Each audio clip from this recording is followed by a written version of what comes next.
It's the Traumedy Podcast. Trauma plus comedy equals Traumedy. This week on Traumedy. So I have OCD. Not a lot of therapists specialize in it. And so now I have an OCD specific therapist. Oh, wonderful. Is that making a difference? Yeah. I just asked him, I go, like, was I born like this? And he's like, yeah. And I was like, oh, okay, that's nice. Because Doesn't that help you not beat yourself up about stuff? Because I think the way I viewed it was my brain was breaking, like as time went on. Like or that you weren't doing something to take care of your brain. It just felt like my brain was getting worse.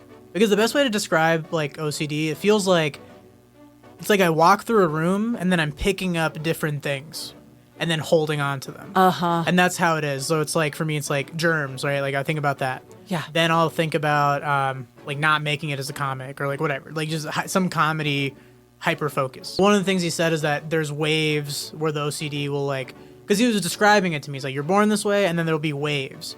And for me, some of the waves were in first grade, our school nurse came to our class and taught us about germs. You're listening to Traumedy, the podcast that helps you take your pain and play with it. I'm Nancy Norton. I am a former nurse, comedian, and keynote speaker about the power of humor, why we need it, how it helps us. Bring the power of humor to your next event with award-winning comedian Nancy Norton.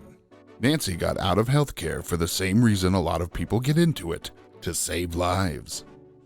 Message Nancy at nancynorton.tv. The Traumedy Podcast is sponsored by Crybaby Badass. You have to feel it to heal it. You are a Crybaby Badass luminary. See your light in the mirror. Do you have a trauma? Hey, you listening, do you have a Traumedy story to share?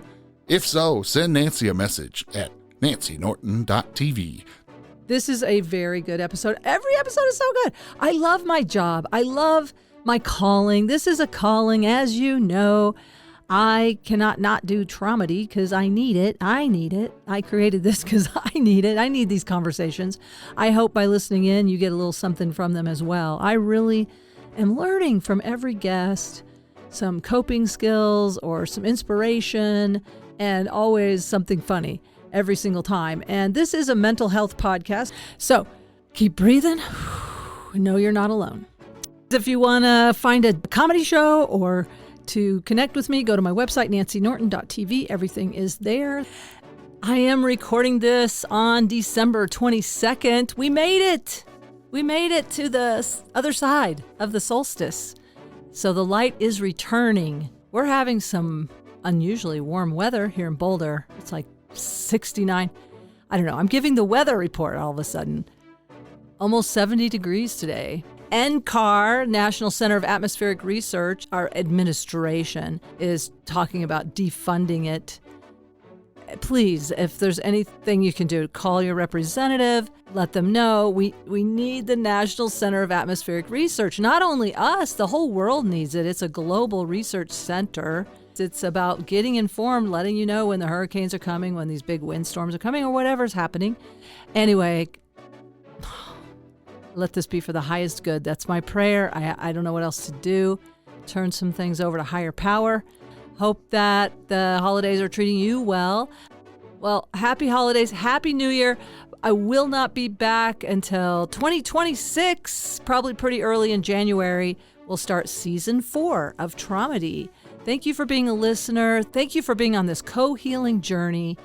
It means a lot to me. And let me know if you want a certain guest, if you want to be a guest in 2026, let me know.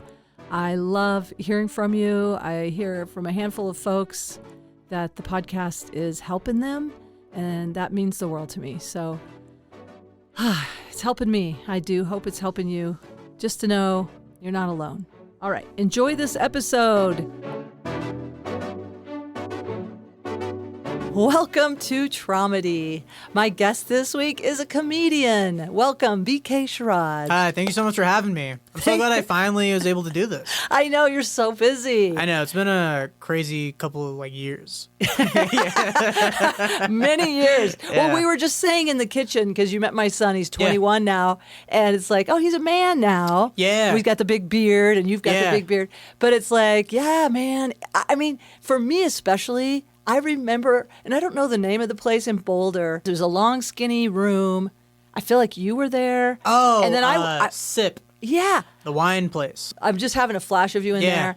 And then I'm mentoring a kid that's sort of, he's a teenager that's had done a kind of a program of trying to help find himself. And he was there and he did great. Yeah. His dad was there. I remember anyway, that. It feels like not that long ago, but it was a whole lifetime for you. Totally. And because I remember being very intimidated by you. By me? Because not like because of anything you did, but because of like your reputation, you know? Oh, just because I've been around so long. You know, and everyone's like, that's Nancy Norton. She's here at the open mic. And I was like, oh, wow. And that's so funny to me. I mean, I love that. I love our community. And now you realize like, oh, yeah, we're just people, friends. And I mean, I have been here a long time. John Novosad, who lives near here, is... I saw your headshot at Looney's. Every time I go there, I always see that headshot, and I was just like, we should. Yeah, I'll superimpose. I'll put it in here. Totally. You know? It is hilarious. How long ago was that? So that would have been 30 years ago. Wow. Yeah. So how old are you? If you I'm 34. I mean, I was your age in that photo. Yeah. So I was in my mid 30s. Yeah. And I mean, I remember like feeling, I don't know, just I love this age because it's like all these possibilities. Totally. And you got a lot of life force, and I'm on the other side of sort of like trying to keep my strength up, but also loving it still. Yeah. There's still some new things I'm learning. Yeah. And especially like you've had me on Don't Tell because you produce the local Don't Tell, which is a huge thing now. Totally. Don't Tell. I didn't know what it was back then. I think the last time I did it. And then I've seen some of my friends just break through on that. It grew because of like during COVID. Yeah. It's one of those things where, because I was just running it and they're like, you know, punk rock DIY shows. Yeah. And now it's like probably the biggest comedy company around. Yeah. That's like, because, you know, Comedy Central kind of died off. Oh, I see. I don't even know that it died off. It's like, I mean, because they used to do those like specials and stuff. They don't really have anything like that now. Now it's just like the channel. But, you know? Okay, but now Don't Tell has all these specials. Yeah. So it's like Don't Tell, and then, I guess HBO's still doing specials, Hulu, Netflix. But it's like... Do you have a Don't Tell special yet? You do? Yeah. You have a special? I do, yeah. How do people find your special? You just look at BK Sharad. It's like, I think, the most viewed thing of me. That's that you amazing. can find. Well, congratulations. Thank you. I did like 2 years ago. Oh, wow. I'm behind. I am. I'm out of the loop sometimes, and it's like, that's amazing. No, you're totally good. That's cool. Yeah. Because you've only been, like, how many years you've been doing stand-up? This is my 7th year. You have moved fast. Thank you. I appreciate that. Yeah. You know what's interesting about moving fast? It's like a double-edged sword. Because there's part of me that's like, oh, wow, I'm doing all these things. But then I also have to remind myself that, like, I'm still new. Mm-hmm. Where, like, you know, anytime I see, like, Rory, like, do a set, you know? I'm just like, what do I do? How do I do blah, blah? Like, we did a corporate thing together. And he had like the kind of set where I was Googling him, you know, like, where did he live? How long has he been doing comedy? Right. Is he sober? Like, does he, you know, does he do weed? You know, like, I'm trying to like figure out like how to tap into whatever he has, you know, because it is so much about connecting. Totally. And Rory Scovel's, who you're talking about, and you know, I didn't know who he was, and I did a Dose show, and they had me follow Rory, and had I known, I would have been all sweaty palm, but also. You know, it was a Dose show, so I was under the influence of a little special medicine, let's just say, that is legal. But I was feeling, I kind of channeled the music, so I wasn't intimidated. Totally. But now that I've been seeing his reels, I'm like, this guy, he's really special, isn't he? It's crazy, man. Yes, like, he's revitalized how I see comedy. But that's one of your role models. Yeah, then. Totally. And I just met him like this last year. Yeah. But like seeing, like working with him and seeing how it's just, there's something about it. And I feel like, so I like see that and I'm like, oh, I need to be doing that. But then I also have to be like, you know, you'll get there, or like, you know, maybe not there, but like you'll get somewhere as time goes on. Hey, you're doing great. I appreciate that. And you're being yourself. You share a lot of authentic shares. And before we, go into kind of where you are now, like this is one thing about Traumedy I like to hear, because I think of a lot of us comedians as sort of either wounded kids or we had some stress that that humor helped us through. What's your background like? How anything you want to share from your childhood? Like, so I'm kind of working on stuff right now because so I have OCD, and it's something like I got like loosely diagnosed with like maybe like 6-7 years ago. Like a therapist's been like, you probably have OCD. Okay. But nobody like not a lot of therapists specialize in it. And so now I have an OCD specific therapist. Oh, Because wonderful. Is that making a difference? Yeah, because the one thing is like I didn't realize. I mean, like, you know, day one he told me like, because I just asked him, I go like, was I born like this? And he's like, yeah. And I was like, oh, okay, that's nice. Because Doesn't that help you not beat yourself up about stuff? Because I think the way I viewed it was my brain was breaking, like as time went on, like Or that you weren't doing something to take care of your brain. It just felt like my brain was getting worse. Because the best way to describe like OCD, it feels like it's like I walk through a room and then I'm picking up different things and then holding on to them. And that's how it is. So it's like, for me, it's like germs, right? Like I think about that. Yeah. Then I'll think about like not making it as a comic or like whatever, like just some comedy hyper focus. Yeah. And then just, you know, is it a lot of ruminating? Yeah, a lot of ruminating, a lot of like it's like a lot of like preparation, I think is the best way to describe it. So like, for example, like hypervigilance? Yeah, so let's say like I thrift a shirt, right? Okay. In my mind, I go, I'm going to wash it before I wear it. Because like, why risk it? Why risk anything that could happen? And that's like a lot of it. It's like doing a thing to be like in preparation, and I can't not do it or not think about it. Yeah. You know? And it sounds like a lot of risk reward, like risk management. Yeah. You know, when I think that'd probably be a good career for people with OCD. Oh, I'd be so good at it. Like, I'm really good at like running shows and like also just, you know, like just some of the social aspects of comedy, because I think about what I'm doing before I do it. Yeah. Where I'm like, I'm not just like, oh, I did this, that's it. You know? Is there a piece of it that's like, I feel like I have some of these traits? I was told by a club owner recently, like, you're the most type A person. I thought I was type B because I'm not a leader. Like, I don't like to be in leadership roles because I'm afraid I'll mess it up. Yeah. But also, I'm one of the younger kids. I think that's a natural. But he was like, the way I sent the email, he goes, you told me, like, this is my flight number. Here's my strategy. Totally. I plan to be at the club at this time. Yeah. And I think in my mind, I'm so worried about making either a mistake or I wish I could embrace awkwardness more. Yeah. Like, I think of certain comedians that are not afraid to make a mistake, or I'm afraid of. Yeah, I don't know. Is there anything in there about? I never want to live in hindsight. I never want to be like, oh, I should have done this thing. Okay. So it's like my dog, for example. Like, so a lot of OCD stuff, it'll manifest in like protection of a thing. So for me, it's my dog. Okay. So like if I didn't have my dog, I would just leave the apartment. I wouldn't care. Okay. But because I have my dog, I make these checks, and I'm like, okay, is there something he can eat and like get into, and blah blah blah. Did I leave a something that could catch fire? Exactly. Is that? Yeah. And so that's like part of it. It's like some value. I think like my therapist saying it's like a values thing.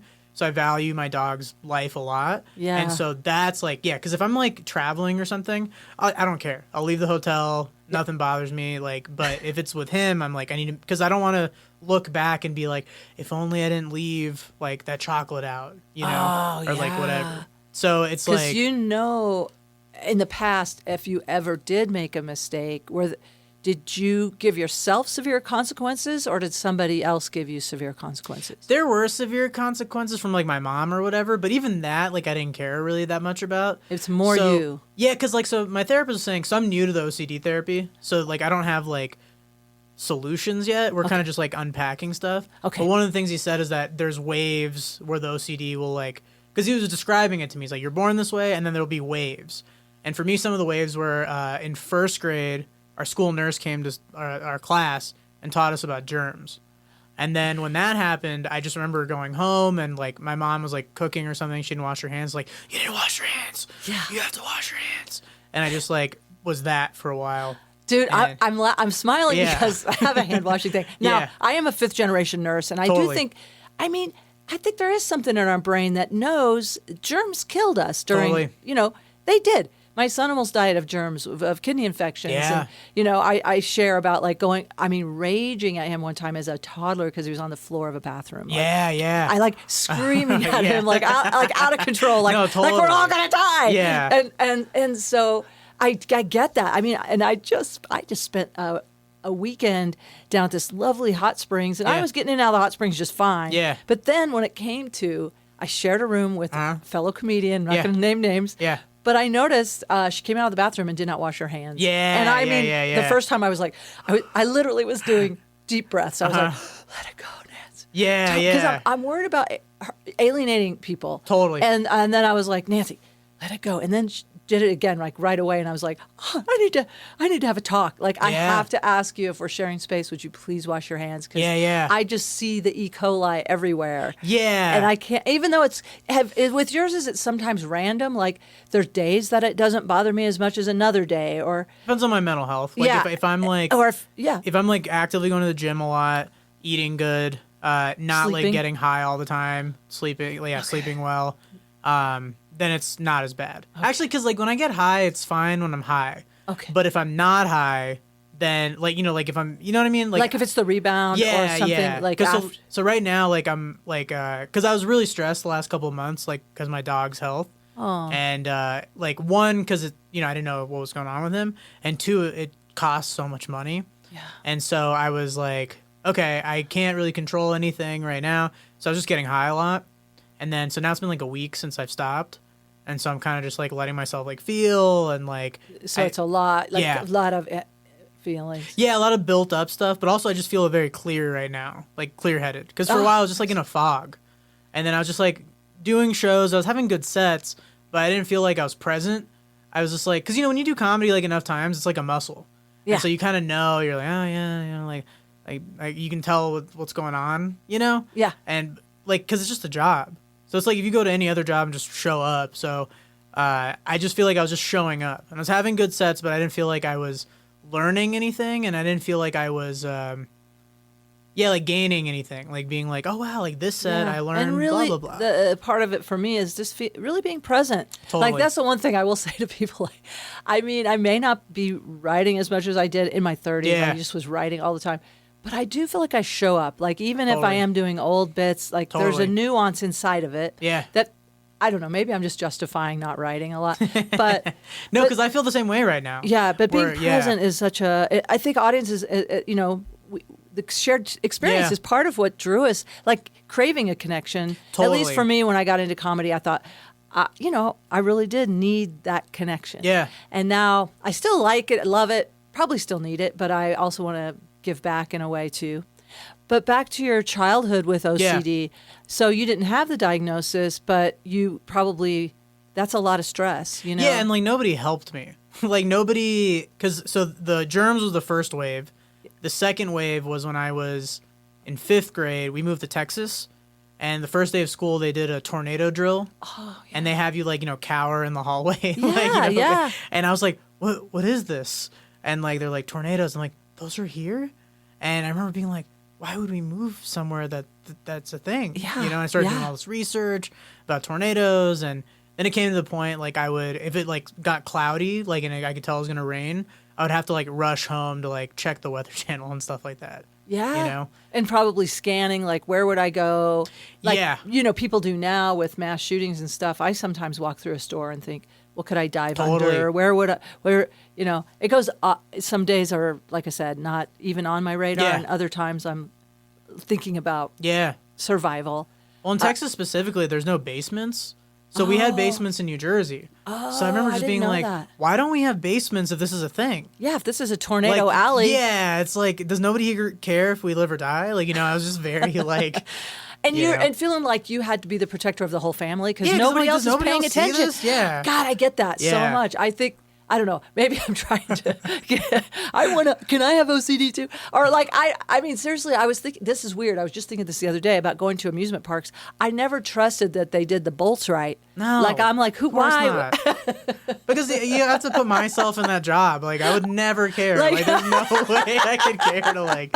Nobody's doing the extra check on how much torque was on that. Yeah. Like the guys at like Discount Tire. Totally. I'm like, are they really, are my lug nuts on? Every job I've done, I like, except for comedy related stuff. Before I started running shows and being a comic, like I would always do the bare minimum. Like Yeah. the only other job I didn't do the bare minimum was worked at a dog daycare. And that's because I just love dogs. And like I want to make sure they're like safe, you know? Yeah. But it's like every other job, I'm just like, I don't care. Like, yeah, like I'm the kind of coworker, like if you're like, hey, can you do this thing? I'm like, I'm off the clock. Like, I'm not gonna. Like, yeah, but it'd be like a decent human being thing. I'm like, yeah, I'm not that. Yeah. You know? Like, at work, I'm not going to overfunction here. Yeah, exactly. I love it. Yeah, whereas I, like as a nurse, I would clock out. You're supposed to do that. Yeah. Clock out and go back and do my notes. And it's like, Totally. No, but that is, I mean, it is But it's nursing. helping people, and like, Yeah. yeah. Like, I worked but- at KFC, you know. I was like, Oh, yes, right. yes.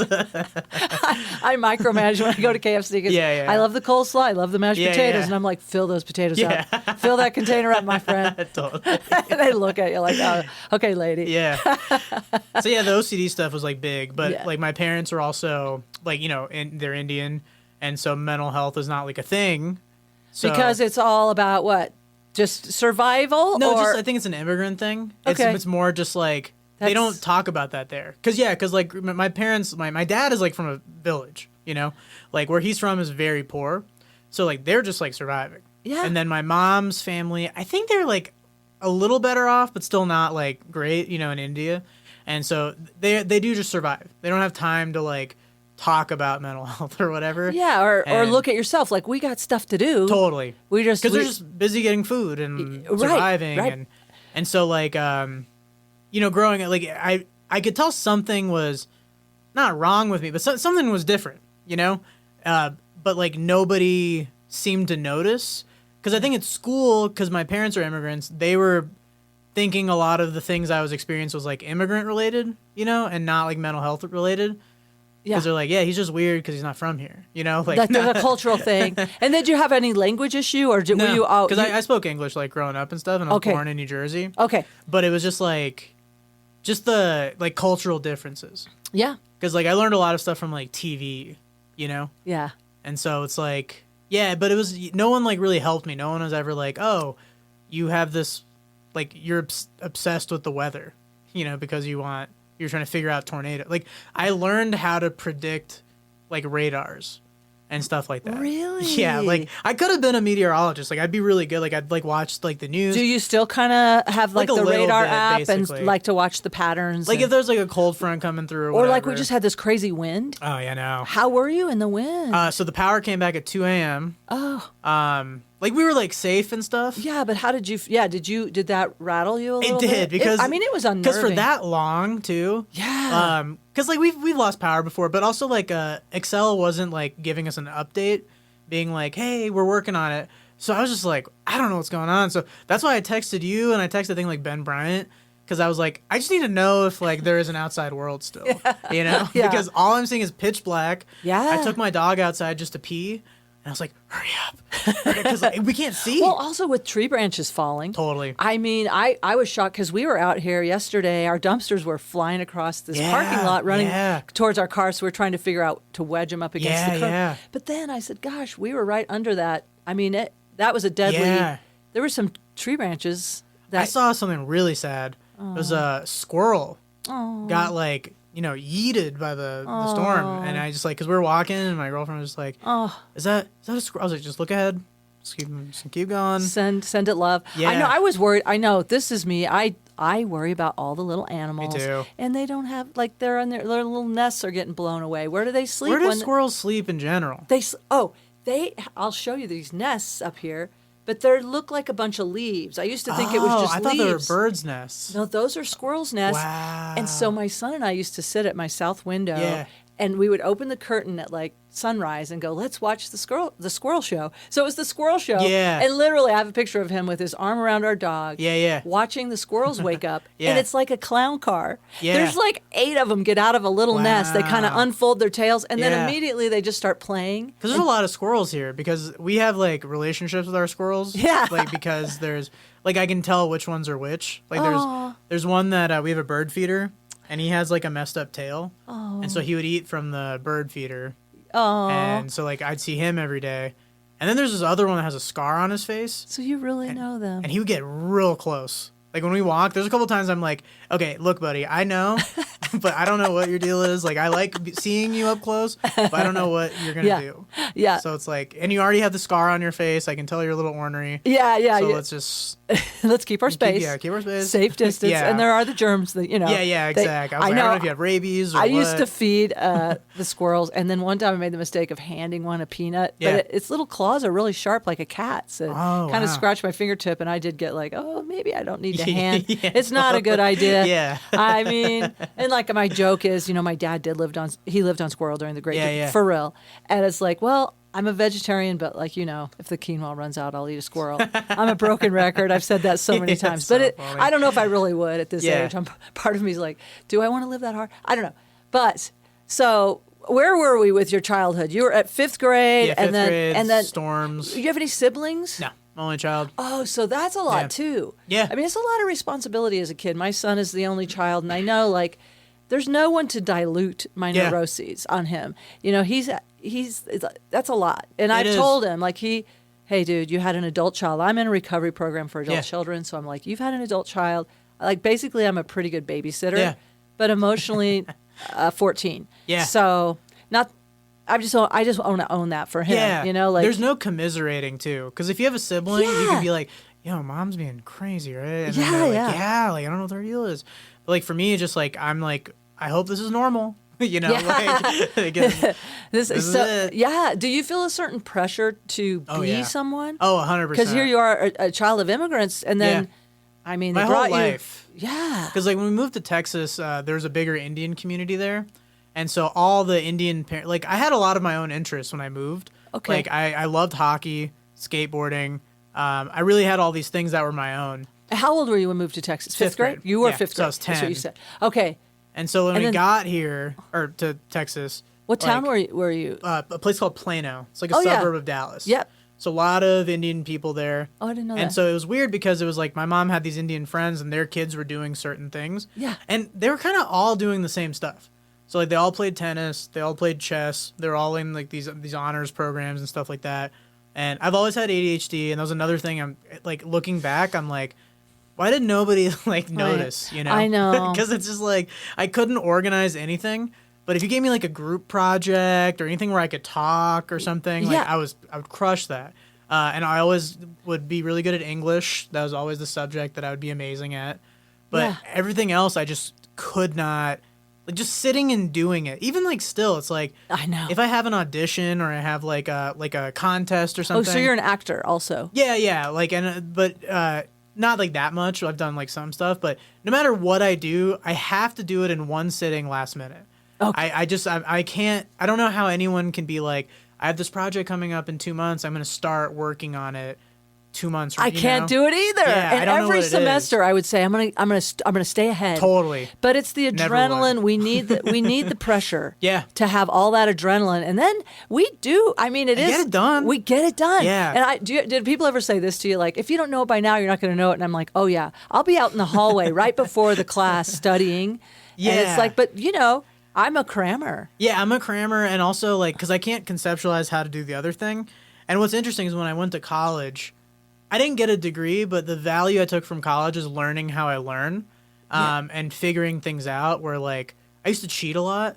Oh, really? Yeah, but like it would be exciting to me because like I would try. Like a teacher would be like, "You can't cheat here," and I'd be like, "Watch me," and I would like figure out. This is in college? To cheat. Yeah. Wow. And so like that's not like all the time, but I would also learn how to learn. Yeah. And so it really made me understand because like when you're in high school, it's just like they tell you to do the thing that everyone's doing. Yeah. But then when I went to college, like different professors teach in different ways. Yeah. And as I saw that, I was like, oh, this works for me. Yes. Lecture does not work for me at all. And so I told like, because I was 25 when I went back to college, and I told like my professors, I'm like, hey, look, man, I'm 25. I don't live on campus. I live in Broomfield. These are all kids. They're all like 18. Like, would it be cool if I just don't come? And I'll do all my work and, I'll do all the shit. And they're like, yeah, it's fine. I'm like, great. Just you don't need to torture yourself sitting in a lecture. Because I just fall asleep. Yeah. It makes me so sleepy. I cannot, I don't know what it is about that, but it's just like the lecture, and then I'm like just writing nothing, because I'll look at the notes and I'm like, what even is this? Just like I just wrote words that I'm like, maybe I'll need to know this. But that's cool, so that you could talk to him and just say, hey, I'm still interested, but this is my Totally. MO, and you did it. Yeah. That's cool that you took care of yourself that way. Yeah, because like I didn't. A lot of people may not even know that's an option. Like, talk to the professor. I had see if there's- age by that time. Because when you're Yeah. 18 and you're in school, because a lot of those kids, they'd be like stressing and color coding their notes, and I would like get better grades than them. And it's just because like they're still stressed. Yeah. You know, they're like in that head. Because also ultimately, I was like, none of this matters. It's like, this doesn't matter. Like, you know, you can just be a manager of Best Buy or whatever and just like rent an apartment. Like, you don't need to do this, you know? So I think I just had that knowledge, which was helpful. Yeah. But I went to school because I was trying to be a therapist. Oh, I And didn't so, know that. yeah, so that's why I was like, this is a meaningful work to me. So you really love helping people. I do. And at the time, because my mental health is not very good right now, so I don't feel like I'm in any kind of position to guide anybody. But back then, I was just like, I went through a lot of stuff, and I'd like to share this with other people. Oh, this is perfect. You know? So, Yeah. but now I'm not like, now I've just been struggling the last 2 years. Like after moving to like Los Angeles and stuff. So I just kind of like, yeah, I don't know what I'm doing. I'm kind of just like, So how long were you out in LA? 10 months. Yeah, I moved out there. I think I was about your age when I Yeah. moved out there.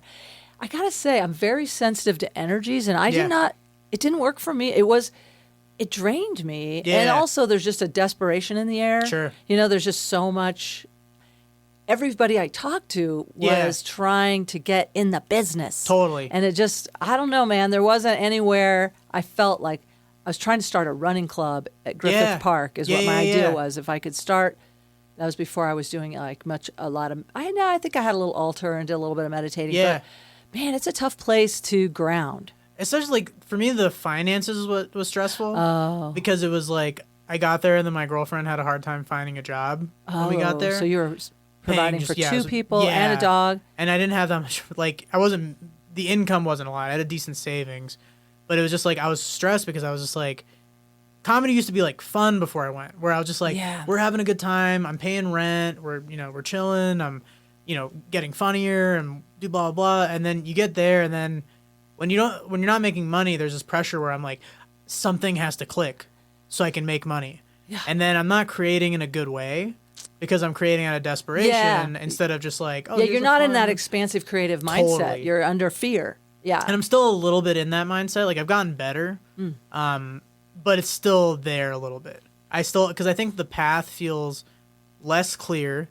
And then I feel this pressure that now that I'm back, I'm like, I have to be getting better because so that I can keep up with all the people on the coasts, you know? Oh, I see. So you have these markers of your standard of like Yeah.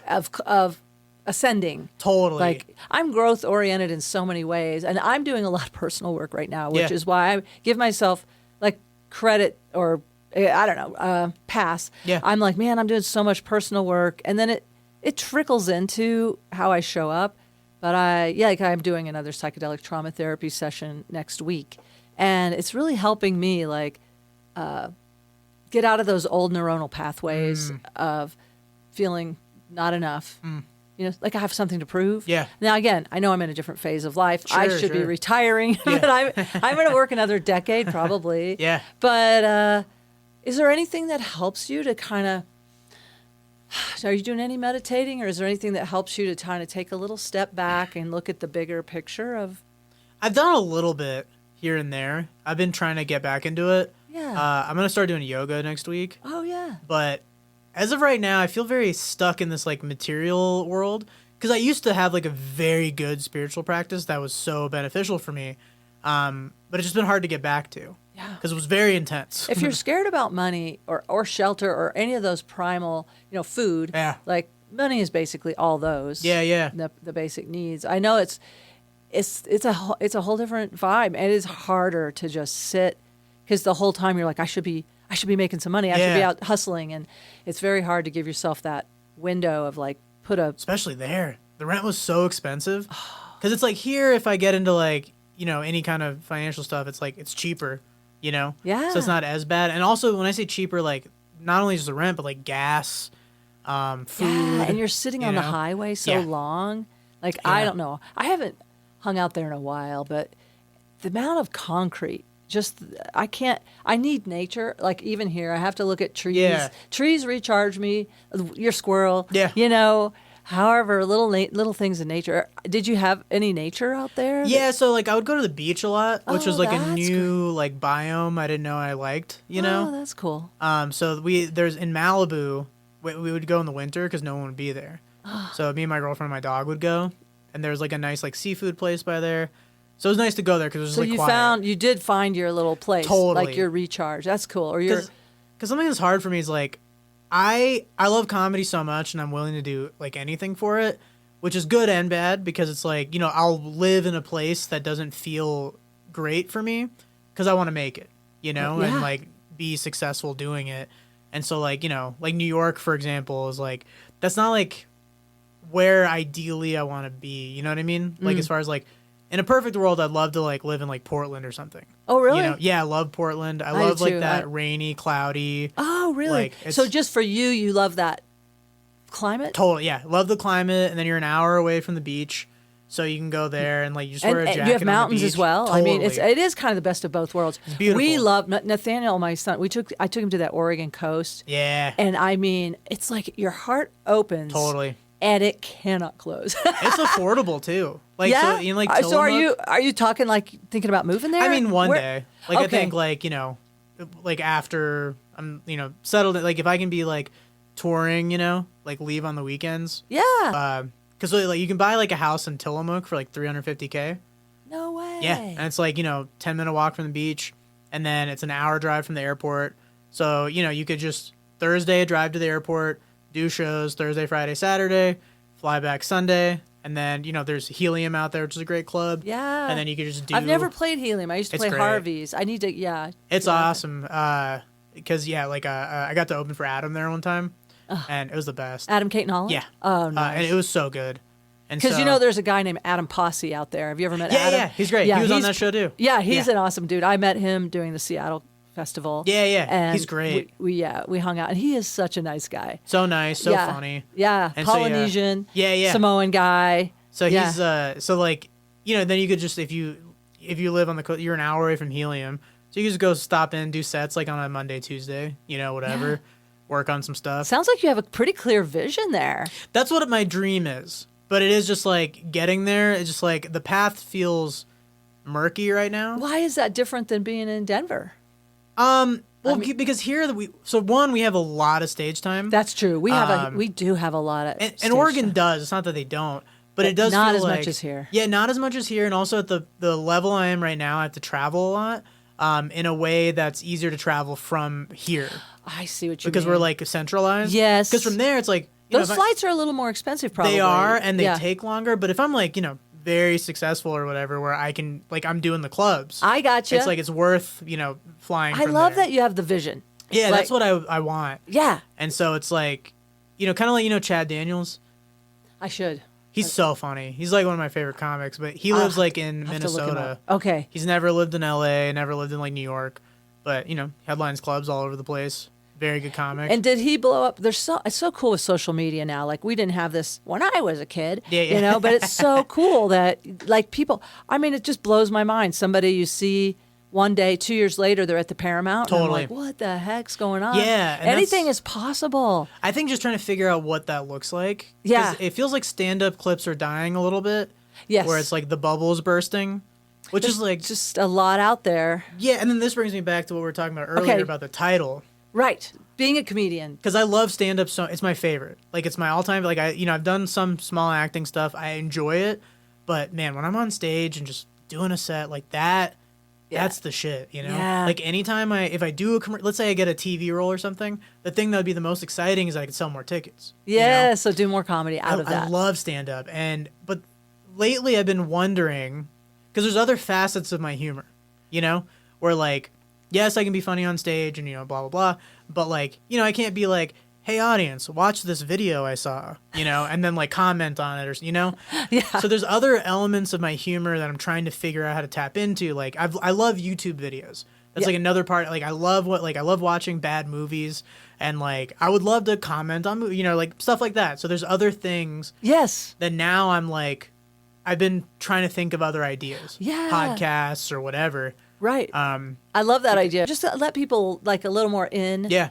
Although your stand-up also does. Yeah, because stand-up has that element, but there is also this internet element, which I think first I viewed like negatively, but then now I'm like, no, it's just like another way to connect with people and like, express yourself. But you talk about mental health, though. Yeah. I actually just did a worksheet with a therapist because I am spending, and I don't need to be doing this, but I'm doing it.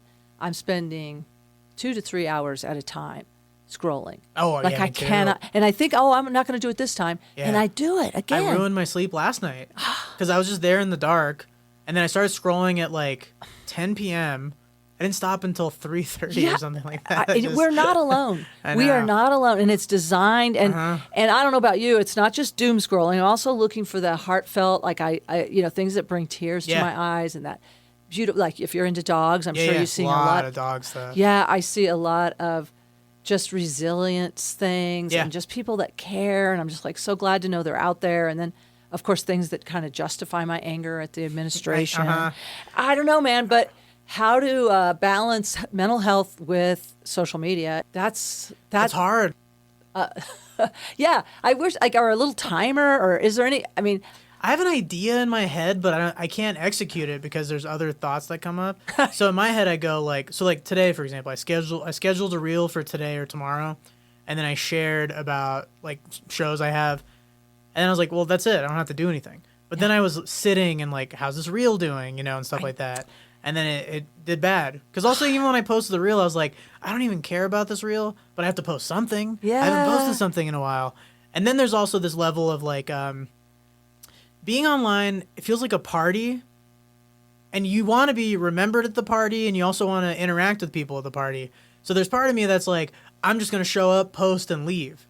But then it feels like you're not being part of the community. And then it's like, I'm like, what if someone's like, oh, he never likes my posts? I know. And then they're like mad or something.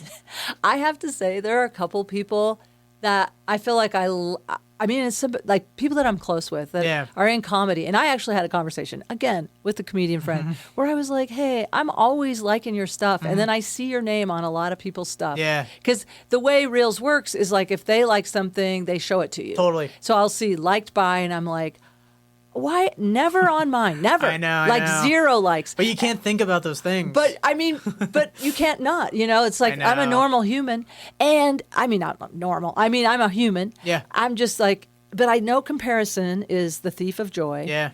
But then again, I'm like, I just made a request. I was like, hey, I have a couple other friends that I'm close with where we go out of each other's way to go to each other's feed and like stuff, because. Unfortunately, it is built on an algorithm, and the more, if a couple people like it, it gets seen by more people. I think they're becoming wise to that now. Yeah. Like I think they can tell when it's like your friend or something. Oh, your buddy. Yeah, I feel like it doesn't change anything. Like because I have a couple friends, we do the same thing. We're all in a group chat. Oh, okay. And it's like, so hey, would you guys mind commenting on this? Because the comments are what really help it. And it just doesn't. It's God. I have like a couple of nurse reels that just blew up, but then mostly it's trickle, and then like anyway. It's hard because it's like they're technically results, but it's hard to understand because what I find that has done well is whenever it's like a clip people can make about themselves. Where it's like, no one cares if you're good at comedy. But if what you're talking about, they can be like, I'm like that. 100%. Yeah. Like the one that is that's blown up, and I've reposted it a handful of times, and it blows up every time. Yeah. Is shame-based nursing school. And these nurses are like, I do. And they're like, that's where they start. Like they need an outlet for it. They need to tell somebody, I have PTSD from nursing school. Totally. I also got beat up. Here's another story. Totally. And I love those stories, but it's like, okay, I can't just keep talking about shame-based. Well, maybe I can. Yeah, even though I don't want to get into like where you have to say the same thing over and over. Yeah, but it's hard because that's like the thing that I picked up on where it's like, so I have that Portland story. Have you seen that? Where it's tell me. I was in Oregon. I was on the coast, and then this lady, like I was walking, and these Indian people, it was like 10 or 12 Indian people. They're just like, hey, can you take our picture? I was like, yeah, of course. So then I'm taking their picture, and then this white lady, she comes up to me and she goes, do you want me to get all of you in the picture? And it's just funny because, and I was laughing so hard because I took this trip because I was feeling burnt out on comedy. And so I wasn't even doing shows. I was just walking around. Then the story happened. And then I was like, I started doing it as a bit.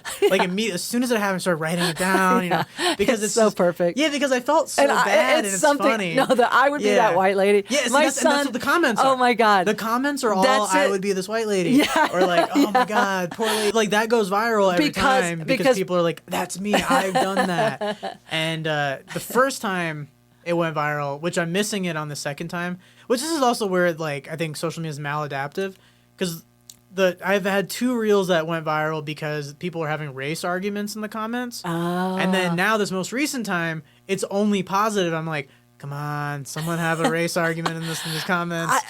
I foolishly took down a post because I felt it caused somebody harm, and she said I'm over here crying because I do the jokes about my son being adopted, and I mean he's 100% support these and maybe even helped write them, like he said, like I didn't, as I say, what does he say? Oh, I just bought him, and it's like, no, that's not how it works. Although I did have a Groupon. There's no Groupon. It's a tax credit. But man, these adoptees, I mean, they just start sharing it with all these adoption groups and how, they were tearing me up, man. And I was trying to explain, and they're like, of course you say that. Like, But this one girl, it was like everything I said actually matched her story of being a foster child, and her mother telling her that she wasn't worth any more than a used car, and that, reduced her to a numeric. I was like, I got to take this down. But it would have been good for my career to leave it up, honestly. See, I've had that happen because, I've had pushback on, maybe 2 jokes, a handful of times. And I think I'm too codependent. Did you take yours down? Or no, so I'm talking about in real life where I've had people come up to me. And it's hard because... Oh, after a show. Yeah. Oh, And this most recent time it happened, I was like, I'm doing another set tonight and doing this joke because I'm not going to give in. Because, I don't want to not talk about, my experience. Or, it's your experience. Because I'm mindful. I'm not trying to just be, a dickhead. And you're expressing probably some trauma. Yeah, there's probably some trauma there, but I think it's more I think I'm considering people's feelings. Yeah. I'm not just going out there being, mean. That's not my intention. You're not doing Kill Tony, punch down. Yeah, that's not my intention to hurt people. Yeah. It is. So I think... Maybe I'm also a little sensitive that if someone gets hurt by me, I'm just like, but I thought of everything. How this is back to the OCD thing. Yeah, I'm like, how can you think? You don't think I think about all these things all the time? You don't think I lie awake thinking about the things that I say? You kind of want to. I have in the past. I don't know about you, but then do you kind of want to add on to the bit? Yeah. Tag it with that stuff. Yeah, or just try to don't write me letters. Totally. Yeah. But then also sometimes there's really specific things so I thought I was gonna kill myself during COVID. And I was fully isolated for 2 years. I didn't have a roommate, so I was just by myself. Wow. And at first it was kind of nice, because I was like, I was burnt out on comedy. It was perfect. I was working out the whole time. I was like, I'm gonna be one of the only people to come out of this jacked, And I was just doing a lot of push-ups, and then I played through, I'd never played all the way through a video game before, a story. Played through 4. It was amazing. And I was like, I really like video games. I just never have the time. Yeah. And I was having a good time. But, so you were but then I just kept being just 2 more weeks, 2 more weeks, 2 more. And then it just became 2 years. And then I just kind of lost my mind a little bit because I was just alone. So the only thoughts around me were my own. And luckily I went on Prozac and it helped me. But had I not, I was I had a suicide note. I had wow. The only thing I couldn't figure out is what to do with the animals. Because I didn't want to burden anybody else, being and you didn't want to abandon them either. I didn't want to abandon them, but I think I was past that point. Oh, really? Where I was I have to get out of here. Wow. But I was just I don't want to burden someone and be here's 3 animals for you, that you didn't want. So is that part of a bit that you're talking about? No, so the bit that I had, and it's true. Yeah, because this is real. Well, because then I started, because I was okay, I'm going to kill myself. So, but I'm so I should probably get a gun, because that's what people do. And so I started doing gun research. But then I started to just get really into guns because I just started researching guns, and I'm watching all these videos about guns and stuff. And so then best guns to kill yourself with. Yeah, well, so because in my mind I'm well, John Wick killed like 300 guys with this one gun. I just have to kill one. And so the bit is basically about how I was depressed. I started doing all this gun research, and I got less depressed because I had like a hobby that I was like putting my energy into. And I did the show. Such a great fit. I love it. This is perfect traumedy. Very fun bit. I loved it. But then here's where it went crazy. But it's so specific. All the ingredients of this had to happen at this time. I did a show at a brewery, and the brewery got an email, and they sent it to the producers, and they're like, we're not like mad, but we just want to let you know this happened. And the email was like, hey, you should tell that one comic that he shouldn't do suicide jokes about guns because our friend's husband shot himself, and this was our first night out, like, since it happened. Oh, God. So it's just so specific, dude. you know? And I know. I'm in, and you know, that's what I do feel for her, you know? You know. Yeah. Hey. That is. I've had things like that happen. Specific things like that. It's like a Curb Your Enthusiasm moment for me. Because for her, like, I feel bad for her. Obviously, that's very sad. But then also at the same time, like, that was my experience. Yeah. Like, that's not me just being like, suicide's funny, right? Yeah. No, you're expressing your own trauma. Like, I know Tig Notaro for a while used to do this joke about I've been struggling with SIDS my whole life. I mean, the SIDS moms went nuts on her, you know, like boycotted show, like picketed and stuff like that. Yeah. But it's like, it was her joke about being suicidal. Yeah. Like that was her way of expressing that. Yeah. And it's such a tricky thing. And it's like, I think with codependency, and I have been in some recovery programs for codependency, like, am I responsible for another person's feelings? Yeah, it's hard. And the answer is no, but then it's okay to be considerate, but then it's like, all right, I considered all the options, and yes, I'm still going to do this because I think it is for the highest good to help other people who have struggled with suicide to know they're not alone. Totally. And I mean, I have that bit about the guy that shoots himself in the head with a nail gun, and it's not that far afield, right? Yeah. He's trying to kill himself. Yeah. He's cut his hand off by accident. And this is a real person. I was not really the nurse, but I pretend I was the nurse. Yeah. But I've had some experiences the same. Yeah, where people, because it's not an uncommon, unfortunately, not an uncommon way to go. As you know, that's why you're Googling guns. Yeah. Especially for men, for some reason. Men are women. We're a little more into pills and parking in a garage and turning the car on. That's what's funny because in hindsight, I'm like, wait, because I was sober at the time, and then like in hindsight, I'm like, why did I give a fuck about my sobriety? Like, why would I like? I was gonna die, you know? Like, why wouldn't I just like drink a lot or like do drugs? You know? Although this is an interesting topic because I know people that are in hospice that are about to die and they're sober and they're like, well, don't you want to use now that you're about to die? And they're like, no. I want every day I have left to be a sober day. And that's another point. But I get the joke. I took all the fun out of that one. Yeah, no, it's fine. Let me talk about cancer. No, I just was curious because like at the time it never like crossed you still my had mind. standard, Yeah, like because I think I was fully sober at the time. Yeah. And so it was because I wasn't doing anything because that started because I was afraid of COVID stuff. Yeah. But then I was like, I guess I'll just do this. Well, were you like me?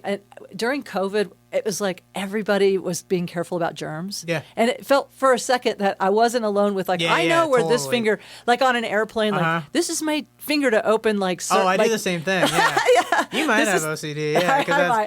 Because this is my sacrificial finger. No way. You have the same one? The same one, yeah.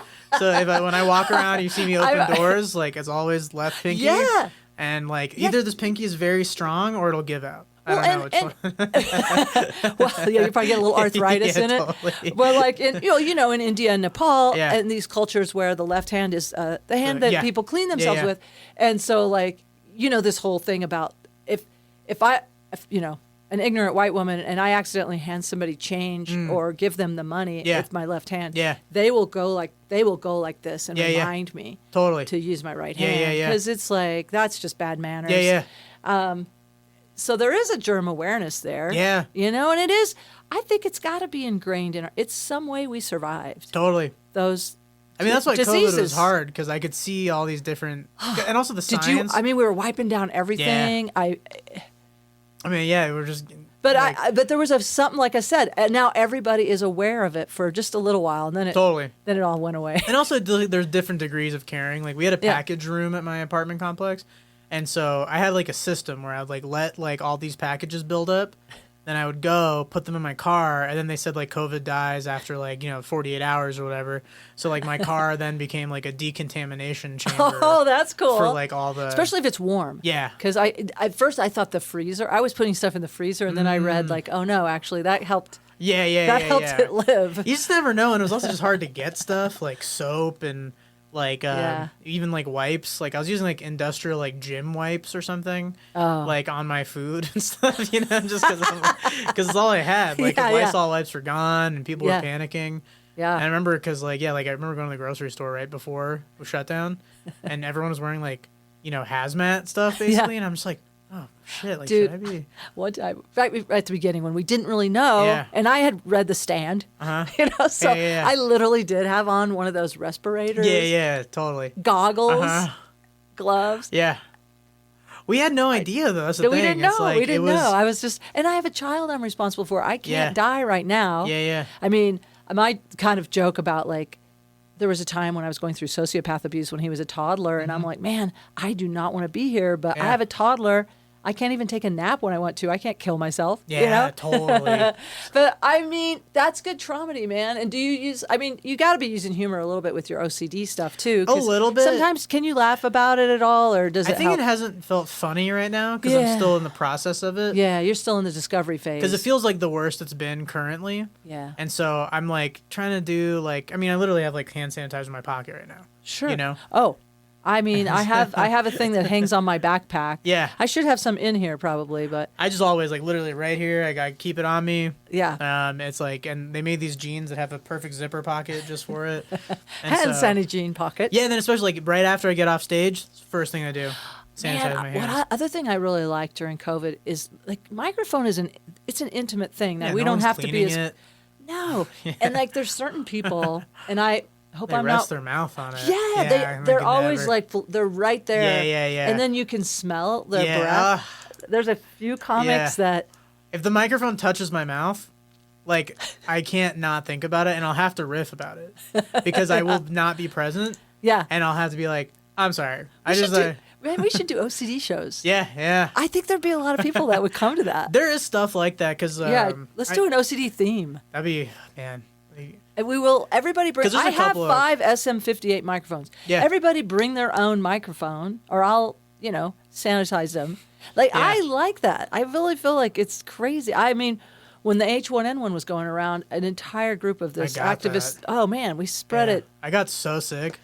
That was the sickest I've ever been. That one, I got COVID too. Yeah, but H1N1 was a bad one, wasn't it? I thought I was gonna die. And I think I was like patient zero in this activist group, and I felt so bad because I'm one of those people like the show must go on, and I should have called in and like, hey. But you just never know, It's like it's hard to so I'm from Texas, so every one of those like things started there, like Ebola. Remember in Texas? We had that Ebola scare. Yeah, in like that's right. 2013 or 14 or something like that. I forgot about that. And that was in Texas, and I remember. I was smoking a lot of weed at that time, and we went to like a drum circle place. Like there's a place and I didn't even like drum circles at all. I just like smoking weed. And so it was a bar that you could smoke weed at. So I was like, I'm going there. And I remember being there, and like someone was like, can I hit your pipe? I was like, no, probably not, because this Ebola thing, because we didn't know. And then I remember like driving by like the hospital that guy was at, and we're like, that guy, he's in there dealing with that. Yeah. Then he died. Fleshy, so that didn't help. And so, it's scary. And then I got H1N1. And that was the sickest I've ever been. That was a bad one. Yeah. No, it was. It hit all the bones. Like you just felt. So sore, diarrhea, throwing up, sweating. Yeah. Fun times. Well, we'll just keep going into worst case scenario. Yeah. All right. As we like to end Traumedy with a bit of like, what's next for you, BK? How can we support you? Like, when we think about comedy, the best thing we can do for you is give a follow. Yeah, please. How do we do that? Instagram, Insane Brown Posse. Oh, that's right. Yeah. Insane Brown Posse. And then I'm doing my album at the Comedy Fort. January 29th and 30th. I just saw that. So if people came out to that, that's sick. Oh, yeah. January 29th and 30th, Comedy Fort in Fort Collins, Colorado. Yeah. Really the best thing you can do for me is be nice to me. That's really about it. That's all I need. Yeah. Well, you're a nice guy. I appreciate that. I think most people hopefully are nice to you. If they're not, let me know. This was so much fun. I'd love to come do it again. Yeah, thanks for sharing. Is there anything else you wanted to share or drop in about before we have closure? I know you have a tight schedule. Not really. I think we did. I feel like we covered a lot. Like I said, I'd love to come back. Okay. I feel like there is more like on a longer scale. Yeah. Also, you live very close to me. Yes, and so you met Nathaniel, Magic the Gathering. I want to learn how to play the Magic the Gathering. Totally. I mean, our cards are also a little tricky with, do you share cards or do you have your own cards? It's something I've gotten like over. Yeah. Where I just like, I'm like, this is part of playing the game. Yep. And I like it enough. Yeah. And also you just know, don't rub your eyes. Totally. Because don't put your fingers in your... I never touch my face. Yeah. Like just in general. Like I don't do that unless I'm washing it. Yeah. Or I'm in the shower. I get really mad at myself if I accidentally itch an eye and I'm like, why? I do that in my sleep. Oh, no. I'll wake up and I'll just be like, and I'm like, no. Hopefully, bedside hand sanitizer. Yeah. Lube over here. Totally. Hand sanitizer over here. That'd be cool. Hand sanitizer lube. Yeah. I bet it would burn, but some people like that. I don't know. I don't want to judge. Yeah. But well, keep up the good work. Sure. Thanks for taking the time. Yeah, of course. Thanks for having me. Yeah, we'll have you back. Yeah, now that I know you live here, I like having people back so they can see like the rest of the story. Yeah. All right. We'll see you soon. Thank you so much. I want to thank my guest, BK Sharad. Find him on Instagram at Insane Brown Posse. Yeah. And go see his album recording. If you want to come out to Colorado or if you're in the Colorado area, he'll be in Fort Collins, January 29th and 30th, doing his album recording. Let's support BK on that. He's a nice guy, deserves good things, and let's blow up his Instagram, take him to the next level. And thank you again for being a listener. I want to thank my son, Nathaniel Norton. I'm looking forward to spending Christmas. He's calling me right now. Oh, hey, Nathaniel. Hey, I just figured out why they said the photos might not be done by tonight. Oh, what's that about? Because they close at 6 this week. Okay, well, there you go. Actually, here's a funny fact. I am recording the outro for Traumedy right now, as you called, so your phone rang in right when I was saying, I want to thank my son, Nathaniel Norton, for creating the music loop for Traumedy. So, I was summoned. Yeah, you were summoned, and you answered the psychic call. So thank you for doing that. And thanks for thanks for running all these errands. So Yeah, you're welcome. I want to thank my son for running all these errands. Is there anything you want to say to the Traumedy listeners? This is a wrap. We're wrapping up 2025. So is there anything? Yeah. Were you a guest this year? I think it was this year. I was a guest. I was. Would you be willing to be a guest again on Traumedy? If I have to. Okay. That's No, I'll do it again. under direct. Yes, I will. I'll talk about teabagging again. No! Did we talk about that last time? Oh my God. Yeah, we did. All right. Well, You didn't put it in, but we did talk did I about it. edit it out? I mean, I think so. I do talk about it on stage because people, now my phone's beeping in with all kinds of messages. I got to put it on Do Not Disturb. Okay, bye. Okay. Thank you. Bye. And I want to thank you, the listener. Thank you for listening. Thank you for being a part of the Traumedy community. Let me know how I can help you. I think we're on a co-healing journey out here. So let's raise each other's frequency, go where it feels good. And remember, the light is returning. Let me know if I can help you, if you want to be a guest. And have a wonderful New Year. New Year's Eve, I'll be at the Boulderado. License number 1 at Comic Sense for New Year's Eve. Come spend New Year's Eve with us. And remember, no matter what, keep laughing.